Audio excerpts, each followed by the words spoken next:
శ్రీమన్నారాయణ.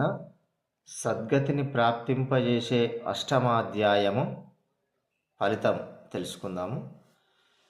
పూర్వము భావశర్మ అను పేరుగల బ్రాహ్మణుడు ధర్మచ్యుతుడై తాటికల్లు కంఠపర్యంతము త్రాగి మరణించాడు.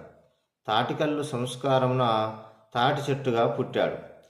కుశీవలుడను బ్రాహ్మణుడు దుర్దానములెన్నో పరిగ్రహించి ధర్మజీవనం విడిచి జీవించి మరణానంతరం బ్రహ్మరాక్షసునిగా పుట్టాడు. అతని భార్య కుమతి కూడా భర్త నడిచిన మార్గంలో నడిచి బ్రహ్మరాక్షసిగా పుట్టింది.